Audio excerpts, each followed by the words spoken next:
Les débats avec vous, avec Jean-Luc Benamias, membre de la Ligue des droits de l'homme, ancien membre du Conseil économique, social et environnemental. Lucas Jakubowicz, journaliste politique. Bonjour Jean-Luc, journaliste politique, rédacteur en chef adjoint de Décideur Magazine. Et votre livre, Un animal pour les gouverner tous, est paru aux éditions Arquet. Yves Damécourt, porte-parole du mouvement de la ruralité. Bonjour. Et Matteo Ghisalberti, bonjour, journaliste franco-italien à Field Media, nouveau média.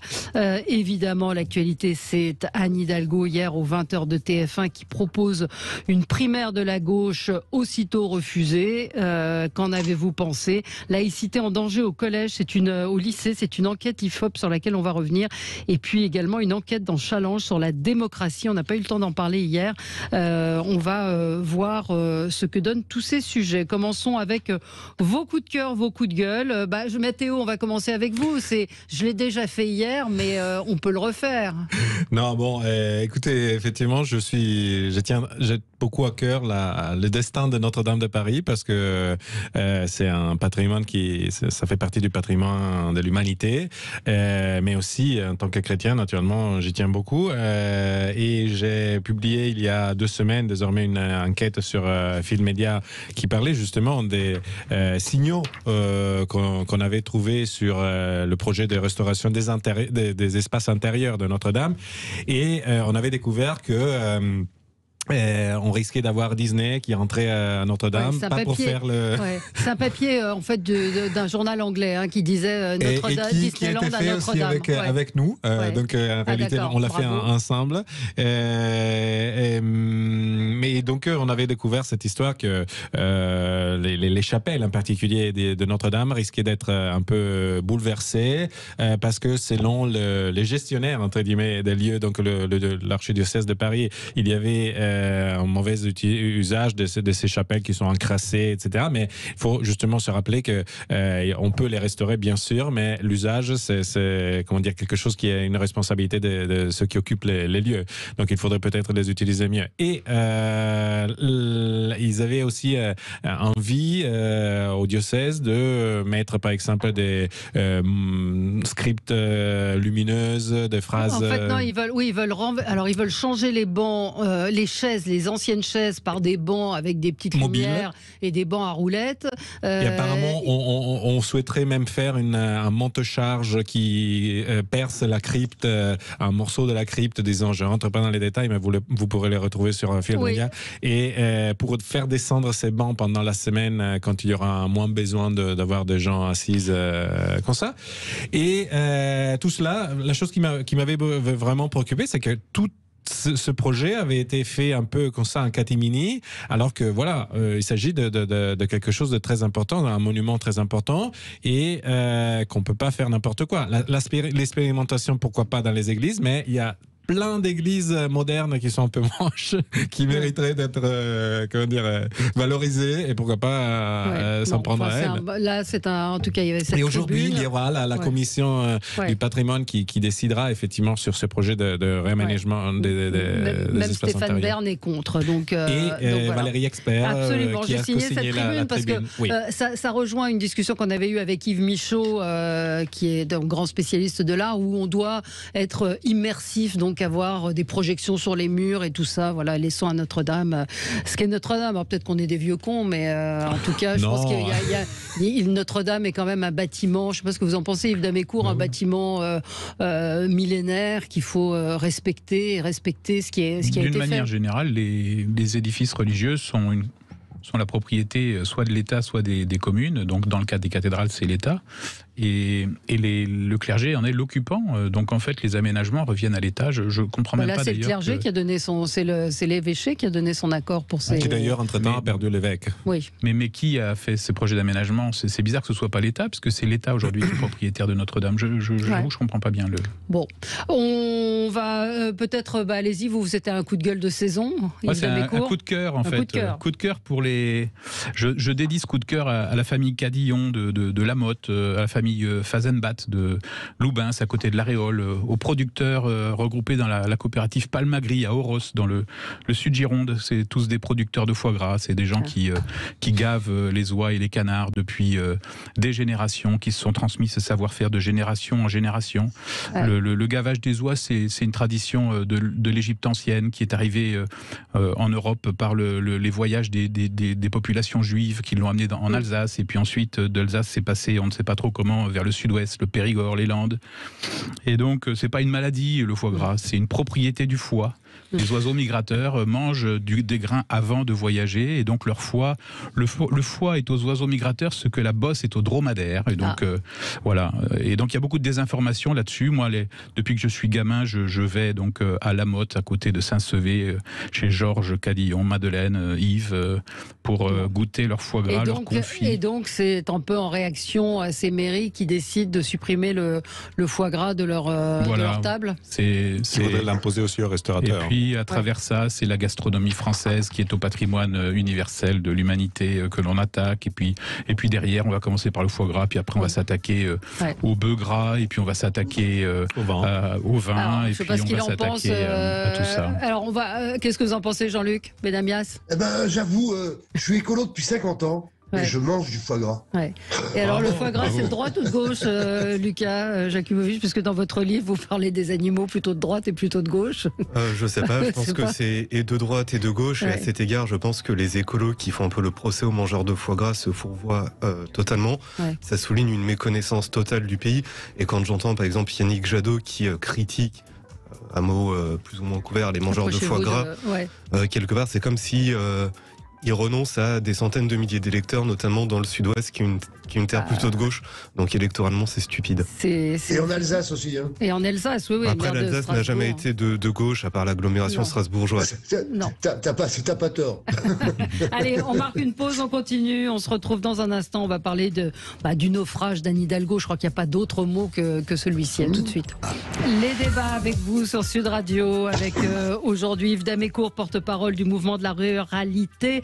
Lucas Jakubowicz, journaliste politique, rédacteur en chef adjoint de Décideur Magazine, et votre livre Un animal pour les gouverner tous est paru aux éditions Arquet. Jean-Luc Benamias, membre de la Ligue des droits de l'homme et ancien membre du Conseil économique, social et environnemental, et Matteo Ghisalberti, journaliste franco-italien à Fil de Média. Alors Jean-Luc, je vais vous donner la parole dans un instant. Je voulais faire une petite précision. Hier, il y a eu énormément de réactions après une petite remarque de Philippe Glohagen, le patron du Guide du Routard, qui disait: vous avez vu, aux États-Unis, ceux qui ont voté Trump meurent plus que ceux qui ont voté Biden. Donc évidemment, ça a suscité beaucoup de réactions. En fait, il a un peu schématisé et raccourci l'information. C'est une publication qui a été faite aux États-Unis, une étude qui est tout à fait sérieuse. C'est la radio publique américaine qui a regarder les États dans lesquels le Covid était le plus virulent et dans lesquels les gens mouraient le plus. Et il se trouve que ce sont des États dans lesquels, des États républicains dans lesquels Donald Trump était très largement donné gagnant. Donc il se trouve aussi que ces États-là sont souvent les moins vaccinés. C'est le cas j'essaye de retrouver d'un État où ils sont à 25% vaccinés. Donc la cohérence, elle est celle-là. Donc c'est pas le vote, ils n'ont pas pu demander aux gens pour qui avaient voté leur malade ou leur mort. Évidemment, les habitants des comtés pro-Trump ont près de 3 fois plus de risque de mourir du Covid. C'est une étude américaine. Voilà, cette précision est en fait. Je donne la parole à notre ami Jean-Luc Benamias qui avait un coup de gueule. Oui, c'est pas très novateur, hein, mais je m'excuse, mais on recommence encore une fois avec nos enfants. Alors là, ça a été dit dans le journal de Sud Radio tout à l'heure. L'obligation du masque dans la cour de récréation, mais pas uniquement. L'obligation du masque pour les enfants quand ils vont faire du sport à l'extérieur. Ça n'a strictement aucun intérêt. Mais moi, je pense vraiment, faire du sport avec un masque. Il m'est arrivé la semaine dernière de faire participer à une compétition. Alors quand je dis compétition, moi je fais 10 km, 5 km, je fais du 10 km/h. C'est déjà pas mal. Mais je fais pas une compétition avec un masque sur la figure. Je veux dire, c'est pas possible. Alors pour les enfants, c'est encore plus grotesque. Voilà, je le dis, Faut arrêter avec ça, quoi. Que dans les salles de classe, ok, c'est déjà énorme. C'est déjà énorme, et très dur pour les enfants. Alors, qu'on les laisse tranquilles dans les cours de récréation et surtout qu'on les laisse tranquilles quand on joue au foot, au rugby, au volley, à tout ce qu'on veut à l'extérieur. Ouais, donc le masque, oui, Mathéo. Surtout parce qu'il ne faut pas oublier qu'on ne fait pas encore assez un geste qui est celui de l'ouverture de fenêtres, même s'il fait froid, d'accord, mais au-delà des écoles, on ne le fait pas encore systématiquement et ça pourrait baisser la concentration du virus. Et donc, cela pourrait aider à avoir des comportements plus simples parce qu'effectivement, rester à l'extérieur et en faisant du sport avec un masque, enfin, déjà, il faut avoir des poumons bien entraînés, grands comme les foies du canard. Attention, ne mettez pas le sujet dans l'assiette. Ouais. Non, mais c'est vrai qu'on ne comprend pas très bien en extérieur, Lucas. Bon, je ne comprends pas non plus. Ouais. On a du mal à comprendre cette... Bon, voilà, c'est ce qui vous a agacé, Jean-Luc Benamias. Lucas Jakubowicz, c'est un coup de gueule qui va nous amener sur notre premier sujet. Peut-être, puisque c'est un coup de gueule sur la faiblesse de la gauche. Alors, beaucoup a été dit sur la gauche qui n'a jamais été aussi faible. Pour certains, c'est parce que elle a refusé de parler de sécurité, d'identité, d'immigration. D'autres, c'est parce qu'elle a été trop libérale sur le plan économique. D'autres jugent la gauche faible parce que justement elle est trop archaïque sur les questions économiques. Alors moi, mon coup de gueule, c'est en fait, sur à mon avis un aspect assez méconnu dont on parle peu, qui explique la faiblesse structurelle de la gauche, et c'est très simple et c'est un peu bête. Excusez d'être un peu cru. Un petit peu, ouais. Voilà, là on m'entend mieux peut-être. Pour être un peu cru, on va dire que la gauche est peut-être devenue chiante, et pour être plus, pour faire un euphémisme, on va dire qu'elle a perdu le goût de rire. Et c'est sûr. Ouais, mais c'est juste. Mais en fait, ce qu'il faut voir à l'esprit, c'est que la gauche a construit en fait sa force dans les années 70 et 80 grâce au rire. En fait, elle se moquait assez souvent des figures qu'elle rejetait. Les conservateurs, les religieux, les moralisateurs. Et quand on regarde, et ça c'est surtout pour les auditeurs les plus âgés, regardez, dans les années 80, on avait des journaux comme l'Écho des Savanes, Charlie Hebdo, qu'est-ce qu'il y avait, Harakiri, où à chaque fois il y avait des caricatures qui étaient parfois trash, mais super drôle. Ça existe toujours, hein. Charlie Hebdo, oui. Existe toujours. Harakiri, non. L'écho des Savanes non plus. Et alors, quand on regarde, les quelques caricaturistes qui subsistent aujourd'hui sont attaqués bien souvent par la gauche. Ouais. Par exemple, Coco Bert, qui est hyper bien, mais qui est Libération, est attaqué surtout par la gauche. Xavier Gors s'en est pris plein la tête, parce qu'il a fait une caricature, soi-disant, sur la pédophilie dans le monde. Moralité, il a été exfiltré, bon, maintenant il est au point. Mais donc voilà, la gauche a vraiment perdu le sens de l'humour. C'est-à-dire que quand on est de gauche, on peut plus rire de rien parce que c'est raciste, parce que c'est une microagression, parce que c'est sexiste, etc., etc. Et aujourd'hui, en fait, c'est la gauche qui est conservatrice, qui va dire on n'a pas le droit de se moquer des religions et autres. Et à mon avis, c'est ça qui contribue à expliquer sa faiblesse, parce que les Français, en réalité, on est un peuple de libres penseurs, on est un peuple marrant, et on n'a pas envie d'avoir des gens qui viennent dans notre chambre à coucher, nous dire il faut faire ci, il faut faire ça. Et ce qui est très rigolo, c'est qu'aujourd'hui, l'humour subversif est en train d'être accaparé par la droite. Il suffit de regarder par exemple sur les réseaux sociaux les comptes de trolls, les caricatures où on se moque des incohérences du néo-féminisme, de l'écriture inclusive, du pronom yel, etc.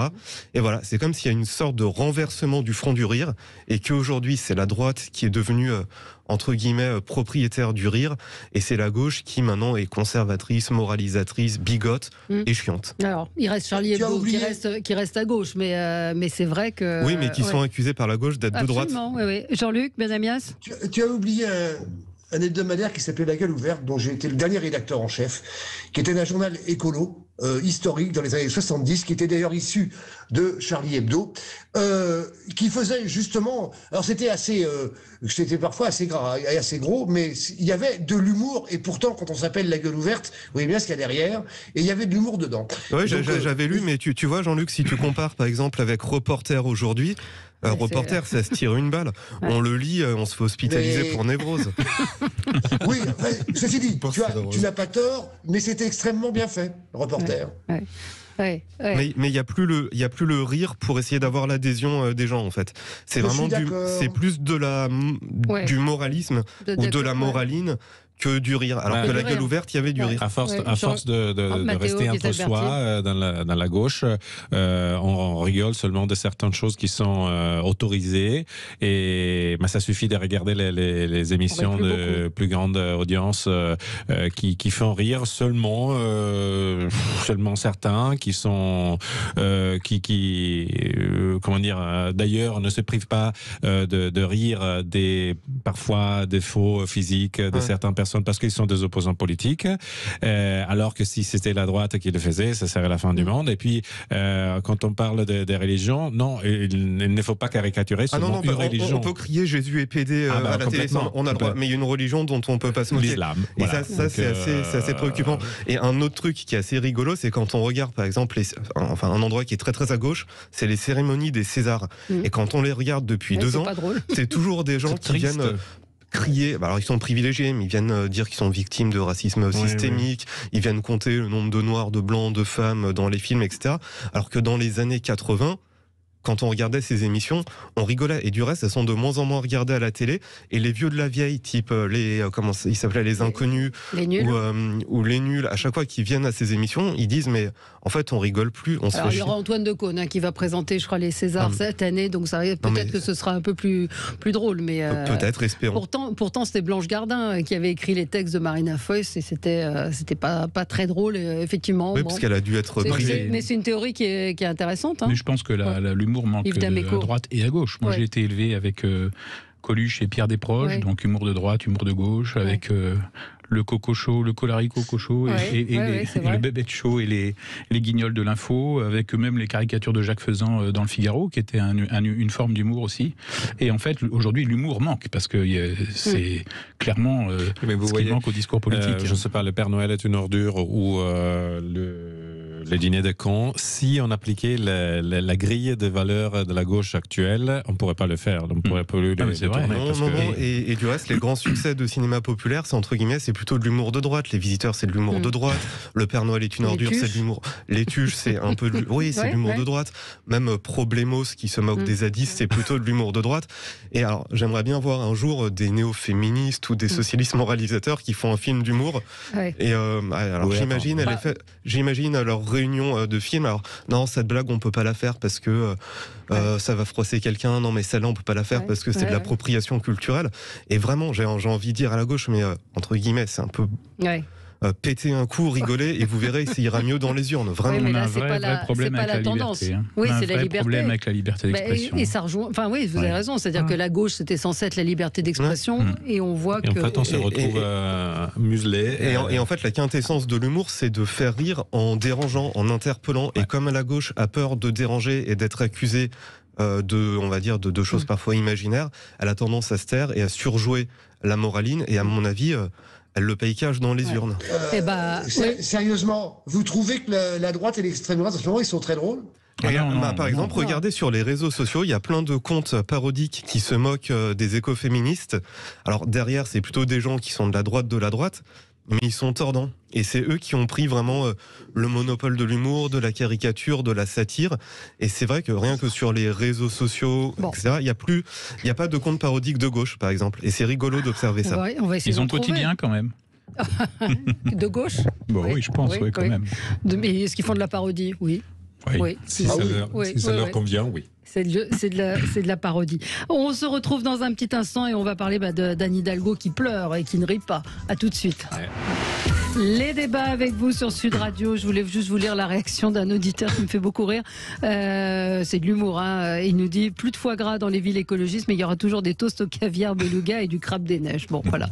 C'était en réaction à notre débat sur le foie gras, parce que le caviar, finalement, c'est écologique, non ? Est-ce que les poissons ont une conscience ? C'est ça la question, en fait. On ne peut manger que les animaux qui n'ont pas de conscience. Voilà. Parlant d'Anne Hidalgo qui a annulé hier son déplacement à La Rochelle pour remonter de façon assez inattendue à Paris, d'aller au journal de 20h où elle est venue par surprise proposer l'organisation d'une primaire à gauche, que viennent participer à cette primaire tous les candidats qui veulent ensemble gouverner. Je ne sais pas si on avait le son d'Anne Hidalgo, je prends un petit peu le réalisateur au dépourvu. Écoutez ce qu'elle disait. Aucun candidat de gauche, ni vous, ni un autre, n'est en mesure de se qualifier pour le second tour de l'élection présidentielle. Est-ce que vous en avez tiré des conséquences? La conséquence que j'en tire, c'est qu'il faut organiser une primaire de cette gauche. Si nous ne faisons pas ce rassemblement, il n'y aura pas de possibilité pour cette gauche de continuer à exister dans notre pays. Alors c'est un JT qui a été totalement improvisé. Ses proches disent qu'ils n'étaient même pas au courant, qu'ils l'ont découvert. Vraiment les très très proches disent qu'ils l'ont découverte hier soir aux 20h de TF1 sans prévenir ses équipes ni ses adversaires de gauche qui ont répliqué, ont répondu par des tweets. Non. Jean-Luc, vous en pensez quoi, vous qui êtes un peu... J'en pense que c'est une des seules portes de sortie. Ouais. Qu'elle propose, mais on voit bien pourquoi elle le propose, mais c'est une des seules portes de sortie pour la gauche ou les écolos d'avoir un candidat potentiel au second tour de la présidentielle. Et cette idée-là n'est pas nouvelle dans le pays. Je vous en parlais régulièrement sur Sud Radio sur ce qui s'appelle la primaire populaire. Alors c'est pas non plus gigantesque, mais c'est plus de 200 000 personnes qui, depuis des semaines, demandent à ce qu'il y ait une primaire globale à gauche et dans l'écologie. Voilà, alors j'ai bien vu les réponses, mais les choses bougent, et dans cette présidentielle, ce qu'on peut voir, c'est qu'on peut s'attendre à tout. Et donc, jour après jour, cette idée d'une primaire à gauche, même si elle est compliquée, j'ai déjà participé à une primaire à gauche, et elle ne s'est pas très très bien passée, ça s'est vu, merci, mais clairement, je trouve que le fait qu'Anne Hidalgo dise ça, Arnaud Montebourg dit la même chose, va sans doute pousser... Yannick Jadot et Jean-Luc Mélenchon à réfléchir un peu plus sur la façon de faire pour qu'ils puissent, ou l'un ou l'autre, ou une autre personne, être présente au second tour de la présidentielle. Ah, vous trouvez que c'est une bonne idée, vous? Eh oui. Ah oui, écoutez, on va voir ce que... Oui, Lucas Jakubowicz, vous êtes étonné. Parce que tous ont répondu non, très clairement, dont Yannick Jadot ce matin. Déjà, il y a une sorte d'humiliation, je pense. C'est qu'en politique, quand on fait une proposition, une sorte de règle bienséance, c'est que les leaders du parti attendent les matinales du lendemain matin pour dire c'est pas une bonne idée, je vais vous expliquer pourquoi. Et là, en fait, tous les deuxième, troisième couteaux de tous les partis de gauche ont tweeté, mais vraiment dans l'heure, pour dire mais c'est n'importe quoi. Donc déjà, ça, c'est une forme d'humiliation. Et je pense que c'était très très bête pour le PS d'aller à ce 20h parce qu'ils se sont montrés aux yeux de tous en situation de faiblesse en disant on renonce à être le moteur de la gauche, on est prêt à se ranger potentiellement devant n'importe qui, y compris derrière Jean-Luc Mélenchon, et c'est un très mauvais signal envoyé aux électeurs de gauche qui croient encore dans le PS. Et à ça, il y a des soucis aussi de forme, c'est-à-dire que quand on est la candidate d'un grand parti et qu'on vient aux 20h, on négocie au moins 10 minutes d'antenne, si possible, en début de journal. En ouverture. En ouverture. Là, elle est passée après des reportages sur l'eau minérale meilleure que l'eau au robinet. Sur l'enneigement, les billets de train. Les déneigeurs dans les Pyrénées. Les huîtres. Les huîtres, la vaccination des huîtres. Et donc, du coup, elle avait strictement rien à gagner à prendre la parole, et je ne comprends pas pourquoi elle l'a fait. Et surtout, la question qu'on peut se poser, c'est pourquoi n'a-t-elle pas consulté en amont? Peut-être qu'elle l'a fait, ça, on ne sait pas. Oui, mais s'ils lui répondent non et qu'elle y va en disant on le fait quand même, c'est un peu étonnant. Peut-être qu'il y a aussi une forme de cynisme. Elle va se dire, de toute façon, on va se cracher. Et on va dire, vous voyez, on avait quand même proposé une alliance, et puis elle a été refusée, donc nous, on reste droit dans nos bottes. Mais je pense, et il y a quelque chose sur laquelle la gauche se fourvoie, en disant si on est unis, on peut être au deuxième tour parce que oui, on fait 24% s'il y a un report parfait. Mais en réalité, même s'ils arrivent au second tour, ils n'ont même pas de report de voix. Mais comment imaginer que des électeurs du PS vont aller voter pour Jean-Luc Mélenchon?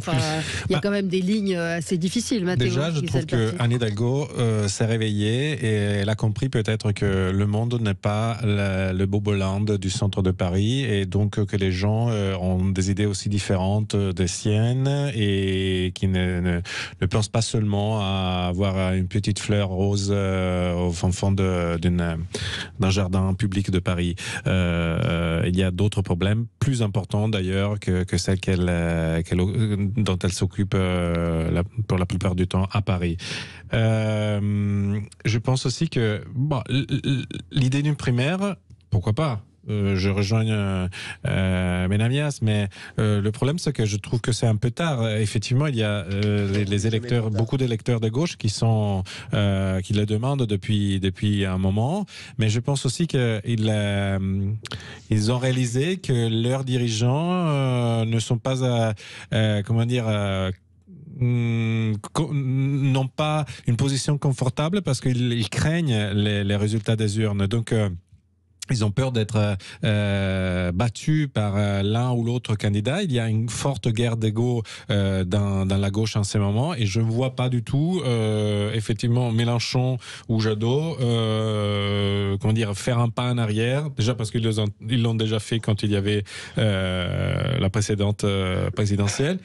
Et puis parce que je pense aussi que si on regarde un petit peu les électeurs de la gauche, les partis qui ont plus de succès, entre guillemets, ce sont les partis qui font un discours radical, soit écologiste, soit... Oui, son discours, on ne voit pas bien où il est. Elle dit, et les autres, je pense qu'ils ne voteront pas les socialistes, mais ils voteront Macron. Oui, Yves Damécourt. D'abord, c'est de l'improvisation totale, mais bon, Anne Hidalgo nous a habitués à ça, puisque lorsqu'elle avait annoncé sa proposition de doubler le salaire des professeurs, elle l'avait aussi annoncé sans que son équipe soit au courant. Ensuite, elle part d'un constat, c'est que aujourd'hui, compte tenu de l'éparpillement façon puzzle des forces de gauche, la chance d'être au second tour est quand même très minime. Ensuite, j'imagine qu'elle a observé ce qui s'était passé du côté des Républicains et le bond dans les sondages qu'a fait Valérie Pécresse et se dit, tiens, si je peux passer... D'ailleurs, c'était le cas aussi de Benoît Hamon, qui était passé de 6 à 16% après la primaire. Donc elle se dit, s'il y a une primaire et que ça peut nous faire bondir, c'est une meilleure base de départ. Enfin, il y a une primaire PS. Oui. Il y a eu une primaire PS, mais pour rappel, alors ça c'est un chiffre très très rigolo.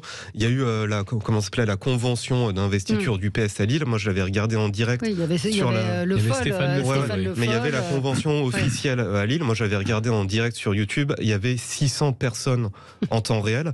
Et il faut quand même reconnaître que Mélenchon, la semaine dernière, à son meeting sur sa chaîne YouTube, il y avait 20 000 personnes en temps réel.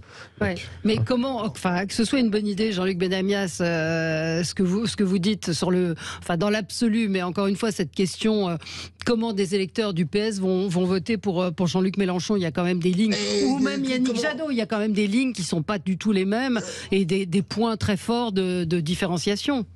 À une époque, pas si lointaine, mais quand même assez lointaine, les communistes qui détestaient les socialistes dans les années 70, et c'était vraiment de la détestation, c'est le moins qu'on puisse dire, ont voté pour François Mitterrand. Est-ce qu'on veut avoir une gauche française, est-ce qu'on veut avoir une gauche française écologisée, fortement pesant dans la vie du pays ou pas? Voilà. Si on n'a pas envie, on continue comme ça. Et on finit avec 3, 4, 5 candidats dont le meilleur fera 10 ou 11%. Voilà. C'est pas très utile. Et puis, faut toujours penser derrière qu'il y a quand même des législatives. Et que les législatives ne seront pas les mêmes que les législatives des dernières législatives après le succès d'Emmanuel Macron. Enfin, c'est ce que j'en pense en tous les cas. Donc, globalement, se jouent les enjeux derrière tout ça, qui sont des enjeux de savoir est-ce que la gauche française et les écologistes de gauche continuent à exister et avoir une place dans le pays. Voilà. C'est la proposition de Baron Noir, en fait, qu'elle nous fait. C'est la primaire qui finalement finit par voler la vedette à Jean-Luc Mélenchon en prenant, grâce à une primaire, le pouvoir sur son parti. Mais... On marque une pause et on revient et on continue à débattre. 0826 300 300 avec vous sur Sud Radio. Avec vous sur Sud Radio, on est ensemble jusqu'à midi. Quelques mots encore sur Anne Hidalgo peut-être et cet appel qui pour l'instant fait pchit. Il y a Arnaud Montebourg qui éventuellement serait d'accord entre qu'il est crédité de 1 ou 2%, elle de 3%. Ça va être compliqué de rassembler. Déjà, c'est compliqué de rassembler autour d'une personne parce qu'il n'y a aucun leader qui se dégage et qui peut imposer ses vues. Mitterrand pouvait rassembler et imposer ses vues parce qu'il avait du charisme. Après, il y a la question du programme. Les gauches actuelles sont d'accord sur rien. Certains sont pro-européens, d'autres veulent sortir des traités. Certains sont communautariste woke, d'autres sont laïcs. Certains sont plutôt libérales sur le plan des mœurs, d'autres sont beaucoup plus conservateurs. Donc, ils sont d'accord sur rien. Et s'ils trouvent un accord, en fait, ça va une sorte de gloubi-boulga qui risque de mécontenter tout le monde. Oui, absolument. Mais là, en tout cas, elle a eu vraiment une fin de non-recevoir de la part de tous les candidats. Vous pensez que ça peut évoluer, Jean-Luc Benamias ? J'en suis même persuadé. Ah bon ? Mais quel est l'intérêt de Mélenchon ou d'Yannick Jadot qui eux-mêmes ont un petit peu d'essayer de faire autre chose que d'être présent au premier tour sans être présent au second tour. Ouais. Non, mais ça, c'est sûr. C'est sûr que la seule chance qu'ils ont d'être présents au second tour, c'est de s'entendre pour qu'il y ait moins de candidats. C'était d'ailleurs ce qu'avait plaidé Laurent Ruquier sur son plateau quand il avait reçu Jean-Luc Mélenchon. Il s'était transformé en coach de la gauche. Vous imaginez une seule seconde Jean-Luc Mélenchon, qui est le plus gros égo de la scène politique française, renoncer à sa candidature. Vous imaginez une seconde Yannick Jadot qui s'est rangé derrière Hamon pour faire 6% renoncer une deuxième fois? C'est impensable. Je leur conseille de faire un sondage qualitatif et puis ensuite, donc pour entraîner tout le monde et soigner les égos, leur montrer à chacun qu'ils ont la chance d'être choisis, et ensuite de faire une primaire. Ils en font déjà des sondages qualitatifs, et d'ailleurs c'est pour ça que le PS et les Verts ont un peu évolué sur les questions de laïcité et se montrent un peu moins communautaristes, parce qu'ils savent que c'est un des seuls moyens de regonfler un peu leur électorat. Ça me rappelle un petit peu un personnage du Petit Prince d'un temps de Saint-Exupéry, le roi qui était le roi d'une planète minuscule, qui était le seul habitant de cette planète, qui faisait des édicts, mais voilà, qui n'avaient aucun effet. Et c'est un peu ce qui se passe avec les leaders de différents partis de gauche. C'est le roi et la rose, en fait. C'est les deux planètes et les deux... Allez, on va changer de sujet. Une enquête IFOP réalisée pour la LICRA, c'est basé sur un échantillon de 1000 lycéens. Donc c'est un sondage qui a été fait dans les règles de l'art pour évaluer la place de la religion dans les établissements scolaires. Et c'est assez étonnant, peut-être diront certains. 40% des lycéens estiment que les règles de leur religion sont plus importantes que les lois de la République. 28% des lycéens ont déjà constaté des absences de jeunes filles au cours de natation au nom de convictions religieuses. 47% ont été confrontés à des demandes de repas conformes à des pratiques confessionnelles. Et puis 33% des lycéens sondés ont déjà assisté à des contestations d'enseignement moral et civique, en particulier dans les cours d'éducation sexuelle. Ce sondage est très intéressant, mais il ne parle pas clairement de quelle religion s'oppose aux règles du... C'est les jeunes musulmans. Voilà. Donc, je n'ai rien à ajouter, dans le sens que moi, je ne veux pas stigmatiser qui que ce soit, mais ces problèmes-là ne viennent pas des étudiants et étudiantes d'autres religions, parce que la laïcité est quelque chose de très... qui se passe très bien chez d'autres confessions religieuses, même dans des écoles confessionnel, parce que si on est sous contrat, on doit respecter tout un tas des règles, alors que là, on trouve des étudiants dans les écoles publiques qui s'opposent carrément au fonctionnement de l'école publique. Voilà. Moi, je suis pas tout à fait d'accord avec toi, Mathéo, de dire que c'est juste de la faute de l'islam, des musulmans, etc. Aujourd'hui, et il y a beaucoup d'autres études qui le montrent, c'est que les jeunes sont dans une sorte de civilisation, c'est ce qu'on appelle une civilisation du cocon, c'est un livre qui a été écrit là-dessus, où en fait, ils ont hyper peur de froisser des gens qui pensent pas comme eux, ou de commettre des maladresses, d'être accusés de racisme. Et donc du coup, c'est peut-être ça aussi qui les pousse à être très très tolérants avec les religions. Et je pense que plus que... mais qui parle de religion dans les écoles publiques actuellement? Non, mais peut-être qu'il va y avoir, je sais pas, imaginons dans une classe un musulman qui va dire ma religion pense plus que tout, mais il va y en avoir 3 autres qui disent moi j'ai aucune religion, mais je conçois tout à fait, qui considère sa religion comme plus importante que tout. Je veux pas polémiser, mais ce que je trouve, c'est que dans certaines écoles publiques, on se fait des problèmes pour préparer aussi le sapin de Noël, parce que c'est le sapin de Noël. Si on l'appelait l'arbre de l'hiver, ça passerait selon eux, certes, pour ne pas froisser Certes, mais quels sont les élèves qui poussent à retirer le sapin de Noël? Je suis pas persuadé que ce soit des élèves musulmans, même quand on regarde dans la tranche d'âge un tout petit peu au-dessus. Par exemple, à Sciences Po Grenoble, les étudiants qui font des chasses aux sorcières, qui défendent les religieux les plus intégristes. Je suis désolé, quand on regarde leur liste, c'est des Français blancs qui viennent de province, etc. Oui, donc ils sont de gauche. De gauche sûrement, mais c'est faux de dire c'est les musulmans qui contestent, qui sont les seuls à contester les règles de laïcité. Il y a un article sur un site, Le Café Pédagogique, qui conteste cette enquête en disant que les questions sont biaisées, fallacieuses, que ça ne reflète pas la réalité. Donc c'est toujours la question des sondages. Yves Damécourt. Oui, c'est la question des sondages. C'est un deuxième sondage. Il y en a un qui a été fait au mois de mars l'année dernière. Toutes les thématiques abordées ont un rapport avec le Coran quand même. Après ça, dans les réponses, je pense que vous avez raison, il y a certainement des enfants qui ne sont pas de religion musulmane qui ont adopté les mêmes réponses que les enfants de religion musulmane. je pense que tout ça, c'est un problème d'éducation, parce qu'en fait, si on regarde la fête de Noël, la naissance du Christ, elle est dans le Coran. Marie est dans le Coran. Jésus-Christ est dans le Coran. Et donc, aujourd'hui, il faudrait qu'il y ait un enseignement des religions qui soit fait dans les écoles. Je pense que c'est important. D'abord, c'est important pour la France parce que la loi de 1905, elle remet les compteurs à zéro en 1905, mais elle reconnaît les racines chrétiennes de la France, puisque le patrimoine religieux français appartient à l'État ou aux collectivités locales. On en a parlé tout à l'heure à propos de Notre-Dame. Donc en fait, il y a beaucoup de méconnaissance dans tout ça, et il y a un besoin d'éducation énorme. Et donc, il faut reprendre le travail à la base et travailler sur l'éducation et sur l'enseignement du fait religieux. Mais est-ce qu'aujourd'hui, la société, l'extérieur n'est pas plus fort que l'enseignement? C'est-à-dire que ce qu'on apprend à l'extérieur, le poids de la famille, de la tradition est plus fort aujourd'hui que ce qu'on peut vous enseigner à l'école. La preuve, la contestation de certains cours, de certains faits historiques, de certains... Alors Jean-Luc, peut-être Benamias, on ne vous a pas entendu. Aujourd'hui, c'est les 115 ans de la loi de 1905. Oui, c'est Je pense qu'il faut revenir régulièrement, rappeler régulièrement comment la loi de 1905 a été élaborée, à partir de quelle discussion à l'Assemblée nationale, je sais qu'avec des hommes, c'était ainsi à l'époque, comment elle a été élaborée, comment un compromis a été élaboré. Et pourtant, les tensions étaient déjà à l'époque extrêmement gigantesques.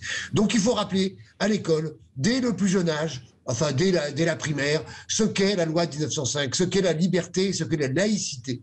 Et quand on aura fait ça, on verra après si les choses n'évoluent pas. Mais pour l'instant, effectivement, ce sondage, bon évidemment les questions dans un sondage peuvent être parfois biaisées, mais il est significatif d'un certain nombre de phénomènes réellement existants, on le sait, par rapport à la nourriture, par rapport au sport, par rapport aux hommes et aux femmes. Bon, voilà. Mais sérieusement, refaisons de la pédagogie par rapport à la loi de 1905, de la citoyenneté, c'est l'essentiel pour moi. Après, ça ne réglera pas tout, mais au moins ça permettra de revenir sur des faits historiques réellement établis et réellement travaillés. Oui, ce qui était aussi stupéfiant dans ce sondage, c'était en fait, j'ai l'impression que les plus jeunes veulent entre guillemets s'inventer une identité. Donc beaucoup vont surjouer une identité religieuse, mais il y en a aussi de plus en plus qui vont pas avoir une identité religieuse, mais qui vont se définir comme non-binaire, gender fluide, etc. Ce qui n'y avait pas du tout chez les plus jeunes. Et alors moi, dans l'étude, il y a aussi un chiffre qui m'a frappé, parce que je crois qu'il compare en fait le mode de pensée des lycéens avec les plus âgés. Et en fait, c'est chez les lycéens que je crois il y a 46% des lycéens qui disent que le rôle d'une femme, c'est avant tout de rester à la maison et faire des enfants, alors que chez les plus de 65 ans, je crois c'était 17%. Donc effectivement, il y a un retour à des pseudo-vertus morales, et qui rejoignent d'ailleurs ce que j'ai dit en début d'émission, qu'on voit aujourd'hui, la gauche, c'est devenue la gardienne des valeurs morales, et son cœur d'électeur, c'est justement des gens qui disent au fond d'eux, la femme doit rester à la maison, mais en même temps on peut être gender fluid, mais ça marche pas. Alors il faudrait poser la question à Frédéric Dabi sur le sondage, mais c'est vrai que donc le café pédagogique qui conteste ce sondage dit un échantillon de 1000 élèves dont 11% de musulmans, c'est-à-dire 111 élèves musulmans, donc qui défendraient l'opinion de 111 personnes à une valeur représentative pour 1 million de jeunes.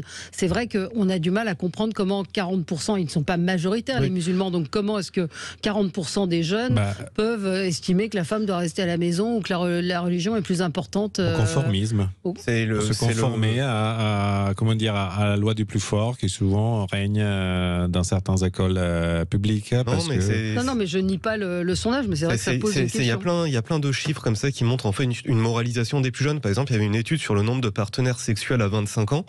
Et en fait, les jeunes des années 90 en avaient 3 fois plus que maintenant. Maintenant, les plus jeunes rêvent plus d'une relation, on va dire, longue durée, du grand amour. Enfin, ils sont beaucoup plus prudes que nos générations. Mais c'est normal parce que on s'oppose toujours aux aînés. Et nos aînés, c'était les boomers, c'était les 68ards, c'était le jouissons sans entrave.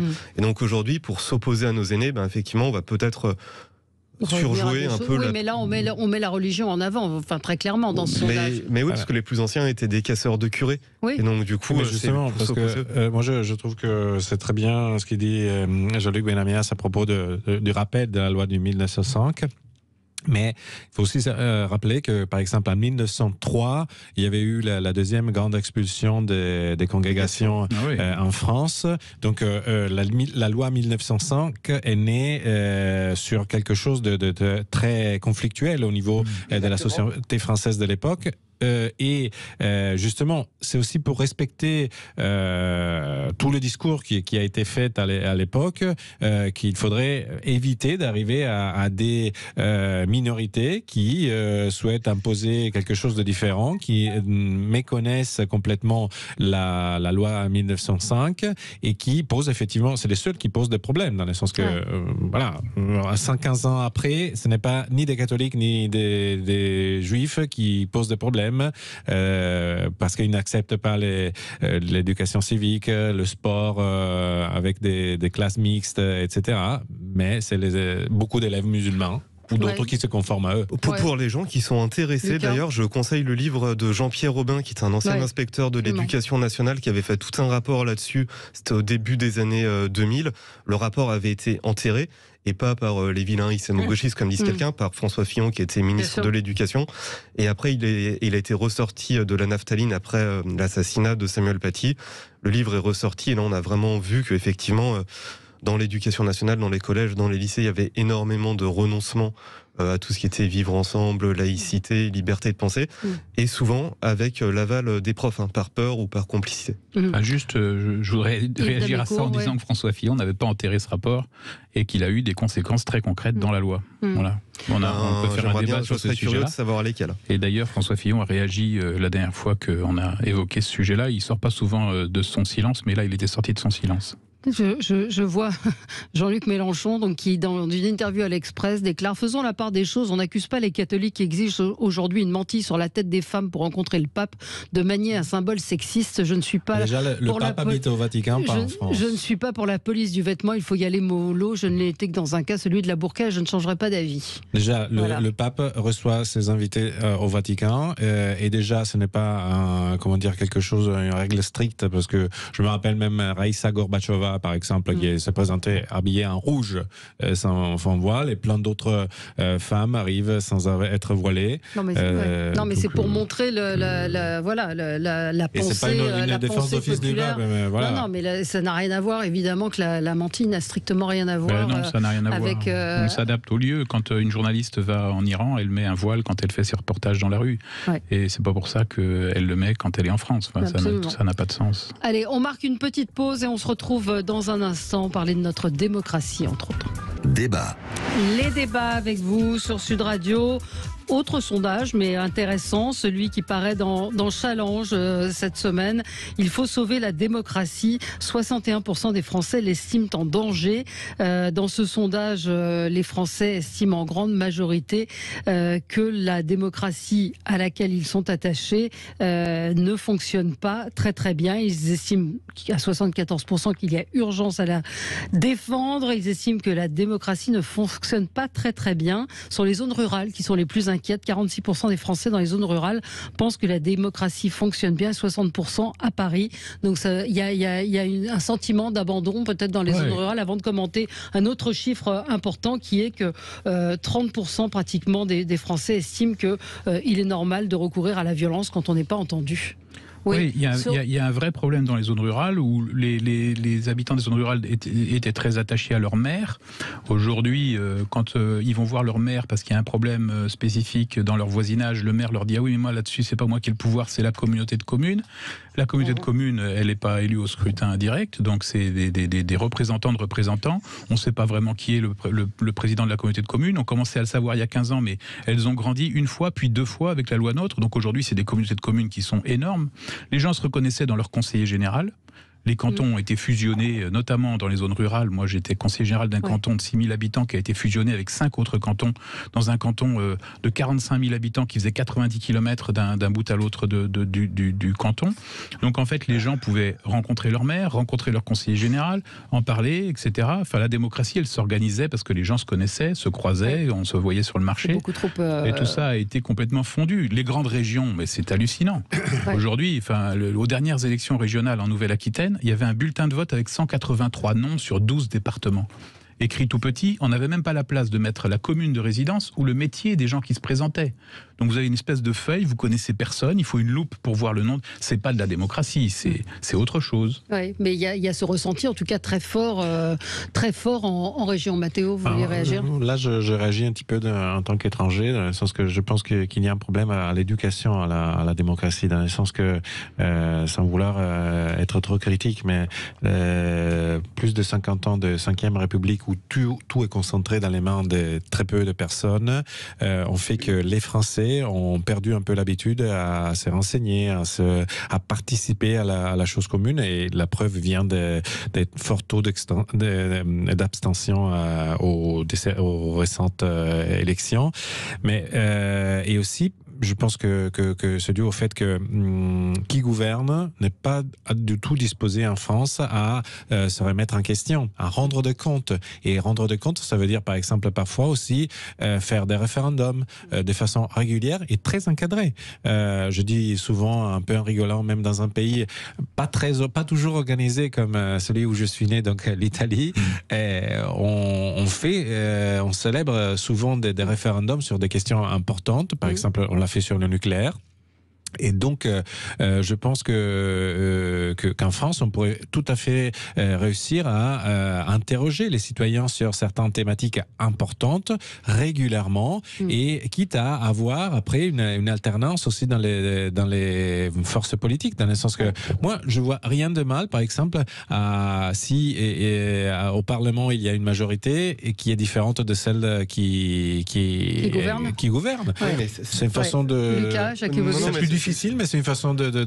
Sur le référendum, je suis tout à fait d'accord. Mais il y a un hic. Il faut que le résultat du référendum soit respecté. Le dernier référendum qu'on a eu sur l'appartenance, sur le traité de Lisbonne, la France a dit non, et finalement le traité est revenu par la fenêtre. Alors c'est aussi une des raisons qui explique pourquoi les Français doutent dans la démocratie et peuvent devenir violents, parce qu'ils se disent mais on a le droit de vote, on vote, mais en fait on ne tient pas compte de ce qu'on dit. Ouais, c'est ce que dit notre auditeur Olivier. Il dit, cela dit, la démocratie dans un pays qui réduit la liberté d'expression, la loi Guesso, et fait passer en force le traité de Lisbonne, il est vrai que c'est discutable, et les réseaux sociaux appuient sur ce sentiment de défaillance démocratique. On parle aussi de référendum. Certains disent qu'il faudrait plus de référendums, mais vous nous disiez pendant la pub que en fait les gens viennent pas voter quand il y a des référendums. Quand localement on interroge les gens sur un certain nombre de choses, les gens participent pas. Voilà, nous on l'a fait quand j'étais maire sur le plan local d'urbanisme, sur un certain nombre d'équipements. Les gens ne le font pas, mais ils sont contents de voir qu'on les consulte, mais ils répondent pas. Il y a un système tout à fait intéressant par rapport au système référendaire, qui est, je vais vous le dire, ça va vous surprendre, le système américain. En même temps qu'on vote aux États-Unis pour la présidentielle, c'est compliqué, chacun le sait, la présidentielle, dans les différents États américains, il y a une liste de questions posées, référendaire, ça peut être parfois sur 50 questions, 60 questions, et les Américains votent. Et par rapport à cela, c'est sur un certain nombre de faits de société. Pour le reste, le fait que notre pays, la 5e République, qui, de mon point de vue, est en fin de vie, alors ça peut durer longtemps une fin de vie, et tant mieux pour ceux qui durent longtemps, mais clairement, la présidentialisation, j'ai toujours du mal à le dire, générale de notre société, fait que tout est totalement centralisé. Et tu l'as dit, clairement, quand on voit des grandes régions comme la Nouvelle-Aquitaine, qui peut comprendre exactement le système au niveau du vote, mais aussi au niveau de la gestion. Comment on peut repérer tout cela? Et après, il y a le millefeuille institutionnel français qui est devenu totalement incompréhensible. C'est-à-dire que les niveaux d'élection sont tous différents. La façon de voter, c'est toujours différent pour savoir si on est maintenu au second tour, pas maintenu au second tour, si on peut continuer à se présenter. Et tout ça est devenu incompréhensible. Il y a besoin de simplification, et je suis d'accord, on doit pouvoir mettre le système référendaire en France. Globalement, les Suisses y arrivent très bien, les Italiens y arrivent très bien, et tout ça est contrôlé par rapport aux droits humains et par rapport au fait qu'il n'y ait pas de référendum sur des choses qui seraient contraires aux droits humains. Je vous donne un exemple très concret. En Italie, pour faire un référendum, il faut remplir tout un tas de critères. Par exemple, déjà, il faut avoir 500 000 signatures, il faut une validation de la Cour constitutionnelle, il faut que le référendum ne soit pas, dépassé par une décision du Parlement entre-temps, et par exemple, on peut voter seulement sur des référendums abrogatifs et pas propositifs en Italie, et pas aussi sur des lois financières, parce que naturellement, on pourrait avoir envie d'abroger un impôt avec un référendum. Mais je veux dire, on peut mettre tout un tas de règles pour être sûr que on fait pas un référendum sur la couleur des pailles dans les verres de café. Je veux dire. En Suisse, c'est un peu le cas. Hein. Là, c'est notre culture. C'est une autre culture. Mais ce qui est intéressant, et le chiffre, on n'aura pas beaucoup le temps de le commenter, 31% des Français déclarent qu'il est compréhensible que certains aient recours à des actes violents pour manifester leur opposition. C'est un chiffre... Hier, il y avait un débat à l'Assemblée nationale sur une proposition du Sénat qui était de donner aux maires un droit de veto sur l'implantation des éoliennes. Ouais. Aujourd'hui, on sait tous les problèmes que pose la prolifération des éoliennes. Madame Gouraud a expliqué que si on donnait un droit de veto aux maires, ils allaient se retrouver confrontés au mécontentement de leurs habitants. Enfin, c'est le métier des maires. Ils sont là pour ça. Et c'est ce qu'ils demandent. Et donc, imaginez ces gens qui voient un champ d'éoliennes implanté sur leur commune. Ils se retournent vers le maire. Le maire n'est pas au courant. Le président de la communauté de communes n'est pas au courant. Le président de la région leur dit moi, je ne suis pas au courant. C'est l'État qui décide. Si derrière, ils ont des réactions violentes en disant on n'en veut pas, moi, je comprends. Voilà. Ouais, mais Lucas Jakubowicz, c'est chez les 18-24 ans que c'est le plus fort. 47% qui justifient cette violence, les actes violents pour se faire entendre. C'est possible, j'ai l'impression qu'on est dans une société, surtout chez les plus jeunes, du réseau social, où on est dans le clash. Mais justement, on est dans le clash, on est dans les punchlines, on n'est plus dans la négociation, ce qui était plus l'apanage des plus âgés. Et donc finalement, effectivement, quand on n'a plus les mots, les moyens, l'envie de négocier, il ne reste que la violence. Donc ça ne me surprend pas du tout. Comme quoi, à 33 ans, je deviens déjà un vieux, de voir les plus jeunes... voir les plus jeunes, plus violents que les plus Qui est ceux qui pensaient que la femme doit rester à la maison dans notre sondage. Il y a quand même 73% des gens dans ce sondage qui disent qu'il y aurait moins de problèmes si on confiait plus de responsabilités aux élus locaux. Et donc voilà, c'est la décentralisation. C'est ce qui ressort. Le premier chiffre sur lequel on réagit, c'est-à-dire la province qui se sent, la ruralité qui se sent abandonnée, effectivement. C'est à découvrir dans Challenge. 10 000 personnes interrogées et 61% estiment que la démocratie aujourd'hui est en danger. Merci à tous les quatre. Dans un instant, c'est André Berkoff qui sera avec vous.